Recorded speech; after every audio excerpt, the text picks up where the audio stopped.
नमस्कार दोस्तों, आज के हमारे इस वीडियो में हम आपको भाई दूज के त्योहार की एक कहानी सुनाने वाले हैं। दोस्तों, एक समय की बात है। एक बूढ़ी अम्मा थी। उसके एक बेटा और एक बेटी थी। बेटी की शादी हो चुकी थी। एक दिन भाई दूज के त्योहार पर बेटे ने बहन के घर जाने का आग्रह किया। तो बूढ़ी अम्मा ने कहा, तेरी बहन तो बड़ी कलिया है, वो हर वक्त लड़ती रहती हैं, तू उसके घर जाकर क्या करेगा। बेटे के आग्रह करने पर बूढ़ी अम्मा ने उसे अनुमति दे दी। भाई अपनी बहन से मिलने के लिए घर से निकलता है। रास्ते में उसे नदी मिलती है। नदी कहती है, मैं तेरा काल हूँ, मैं तुझे डुबाऊंगी। तब भाई कहता है कि मैं कई साल बाद अपनी बहन से मिलने जा रहा हूँ, उससे मिलकर आने दो, फिर वापस आते वक्त मुझे डुबा देना। तो नदी मान जाती है और उसे रास्ता दे देती है। थोड़ा आगे बढ़ता है तो रास्ते में उसे सर्प मिलता है। सर्प कहता है, मैं तुझे डसूंगा। तब भाई कहता है, पहले मुझे अपनी बहन से मिलकर टीका लगवा लेने दो, फिर तुम मुझे डस लेना। सर्प भी उसे रास्ता दे देता है। अब वे आगे बढ़ता है। आगे जंगल में उसे एक शेर मिलता है। शेर कहता है, मैं तुझे खाऊंगा। तो भाई उसे भी कहता है, मैं पहले अपनी बहन से मिलकर टीका लगवा लूं, फिर लौटते समय तुम मुझे खा लेना। शेर भी उसे रास्ता दे देता है। भाई बहन के घर पहुंचता है और आवाज लगाता है, देख बहन, 7 कोस दूर तिलक कराने तेरा भाई आया है। बहन उस वक्त सूत काट रही होती है। तब उसका सूत बीच में ही टूट जाता है। ये मान्यता है कि यदि सूत काटते वक्त सूत बीच में टूट जाए तो जिस बहन के इकलौता भाई होता है, वह सूत जब तक जुड़ नहीं जाता तब तक वह नहीं बोलती है। भाई बाहर से पुनः आवाज लगाता है। भाई की आवाज सुन जब बहन जवाब नहीं देती तो भाई मन में सोचता है, मुझ गरीब से मेरी बहन बात नहीं करना चाहती। माँ सही कहती थी, मुझे यहाँ नहीं आना चाहिए था। यह सोचकर वह वापिस जाने लगता है। इतने में ही बहन का सूत पुनः जुड़ जाता है और वे भाई को आवाज देती हैं और उसकी तरफ दौड़ती हैं और उसे बात न करने का कारण बताती हैं। फिर प्यार से और स्नेह से घर में ले जाती हैं। अब वे अपनी सहेली पड़ोसन के घर जाती हैं और उसे कहती हैं, सहेली, कोई जान से भी प्यारा मेहमान आए तो क्या करना चाहिए। पड़ोसन मजाक में कह देती हैं, तेल से चोखा लगाना चाहिए और घी से चावल पकाना चाहिए। भोली बहन पड़ोसन का मजाक समझ नहीं पाती हैं और वैसा ही करती हैं। अब ना तो चोखा सूखता है और ना ही चावल सिकते हैं। इधर भूखा भाई उससे कहता है, बहन भूख लगी है, खाना परोस दो। तब बहन बोली, भाई आज न तो चावल सिच रहे हैं और ना ही चोखा सूख रहा है। भाई ने पूछा, कैसे तो तुम्हें चोखा लगाया और कैसे तुम्हें चावल चढ़ाए। बहन बोली, मैंने सहेली पड़ोसन से पूछा था, उसने कहा था जान से प्यारा मेहमान आए तो तेल का चोखा लगाना चाहिए और घी में चावल चढ़ाने चाहिए। भाई बोला, अरे मेरी भोली बहन, कभी तेल का चोखा सूखा है और कभी घी में चावल पके हैं। भाई बोला, तू पानी का चोखा लगा और पानी में ही चावल चढ़ा। फिर वह ऐसा ही करती हैं।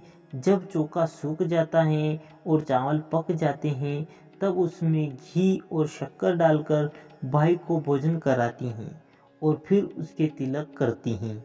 कई दिन बीत जाते हैं। एक दिन भाई बोला, बहन, अब मैं घर वापस जाऊंगा, माँ अकेली हैं। अगले दिन सुबह बहन जल्दी उठकर गेहूं पीसकर भाई के लिए लड्डू बनाती हैं और कुछ लड्डू बच्चों के लिए रख कर अपने भाई को विदा करती हैं। सुबह जब बच्चे उठते हैं तो माँ से खाने को मांगते हैं। तब माँ उन्हें वही लड्डू दे देती हैं। तब वे देखती हैं ये क्या, सारे लड्डू हरे रंग के हो गए। फिर वह चक्की में देखती हैं तो उसमें गेहूं के साथ एक सांप भी पिस गया होता है। वो उन लड्डुओं को फेंक देती हैं और अपने भाई के पीछे भागती हैं। रास्ते में एक पेड़ के नीचे उसका भाई बैठा होता है। उसे देखकर भाई बोला, क्या हुआ बहन? तो बहन पूछती है, मैंने तुझे जो लड्डू बांधे थे वो कहाँ है? भाई बोला, तेरे लड्डू मैंने अभी नहीं खाए हैं, पेड़ पर टंगे हैं, ले ले। वो पेड़ से लड्डू उतारती हैं और वहीं गड्ढा कर उन लड्डुओं को गाड़ देती हैं। फिर अपने भाई को सारी बात बताती हैं। भाई बोला, बहन तूने एक बार तो मुझे मौत से बचा लिया, लेकिन मैं पीछे कईयों को साई देकर आया हूँ। और बहन को सारी बात बताता है। वो दोनों वहीं बैठकर बात कर ही रहे होते हैं कि बहन भाई से पानी मांगती है। भाई बोला, थोड़ी ही दूर एक तालाब है, वहाँ से मैं अभी पानी लेकर आता हूँ। वह बोली, मैं खुद जाती हूँ और पानी पीकर वापस आती हूँ। वो पानी पीने के लिए तालाब पर पहुँचती हैं तो देखती हैं कि वहाँ एक बुढ़िया बेटी है। वो उसके पास जाकर उससे पूछती हैं, माँ तुम यहाँ क्यों बैठी हो? तब वे बुढ़िया कहती हैं, मैं विधाता हूँ, एक बहन के भाई का तांत गढ़ रही हूँ। तब वे पूछती हैं, माता वो कौन भाई हैं? तब विधाता कहती हैं, एक भाई जिसके प्यार में उसकी बहन ने सांप की हत्या कर दी। बहन सोचती हैं, यह तो मेरा ही भाई है। वे घबरा जाती हैं और विधाता से पूछती हैं, माता उस भाई को इस श्राप से बचाने के लिए क्या करना होगा? विधाता उसे बताती हैं कि उसकी एक बहन है। जब वे उसे गालियाँ दे और उसकी शादी होने तक यदि वह हर घात को टाल देती हैं तो उसका भाई बच सकता है। वो तुरंत अपने भाई के पास जाकर उसे कहती हैं, भाई मैं तुझे माँ के घर तक छोड़ने चलूँगी, लेकिन रुक, मैं अभी आती हूँ। और वह शेर के लिए मांस, सांप के लिए दूध और नदी के लिए ओढ़नी लाती हैं और दोनों भाई बहन आगे बढ़ते हैं। रास्ते में उन्हें पहले शेर मिलता है। जैसे ही वह भाई को खाने के लिए आगे आता है, बहन उसके आगे मांस का टुकड़ा डाल देती है। शेर मांस के टुकड़े को खाने में लग जाता है और दोनों भाई बहन आगे चलते हैं। आगे चलने पर उन्हें वह सांप मिलता है। जैसे ही सांप उसे डसने के लिए आता है, बहन सांप के आगे दूध का प्याला रख देती हैं। सांप दूध पीने लगता है। वे दोनों अब आगे चलते हैं। रास्ते में उन्हें नदी मिलती है जो भाई को डुबाने को तैयार होती हैं, पर बहन नदी को ओढ़नी उड़ा देती हैं। खुश होकर नदी रास्ता दे देती हैं। अब वे दोनों भाई बहन आगे बढ़ते हैं और अपने घर पहुंच जाते हैं। बेटी को देखकर माँ खुश हो जाती हैं, पर बहन उसी समय भाई को गाली देने लगती हैं। तब माँ बेटी से कहती हैं, इस कलिया बहन को क्यों ले आया? तब भाई बोलता है, माँ बहन तो बहुत ही अच्छी थी, पता नहीं घर आते ही इसे क्या हो गया। थोड़े दिनों में भाई का रिश्ता आता है। तब कहते हैं, बहन पागल तो हैं पर भाग्यवान हैं। पर जब ससुराल वाले सगाई की मिठाई लाते हैं तो बहन कहती हैं, इसकी मिठाई क्यों बांटते हो, पहले मेरी बांटो। कई बड़े बुजुर्ग बोले, इसे भी भाई के साथ बिठा दो। सगाई शुरू होती हैं, वहाँ आग लग जाती हैं। बहन को तो पता ही था उसके भाई के ऊपर घात है। उसने तुरंत ही वह आग बुझा दी। अब कुछ दिन बाद शादी के कार्यक्रम शुरू होते हैं, परंतु बहन हर समय भाई के साथ रहती थी। जब भाई की निकासी होने लगी तब बहन बोली, अरे इसकी निकासी क्या करते हो, पहले मेरी निकासी करो। और इसे पीछे के दरवाजे से लेकर जाओ। बहन के इतना कहते ही आगे का दरवाजा टूट के गिर जाता है।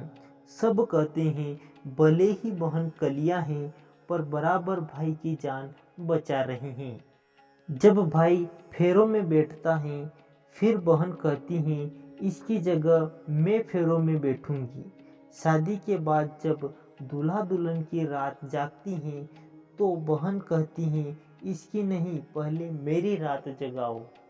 कई लोग बोले बीच में पर्दा लगाकर इसे भी साथ में सुला दो।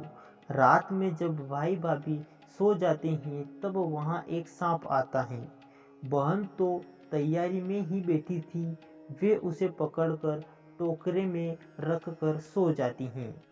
आज वह कई दिनों में निश्चिंत होकर सोती हैं।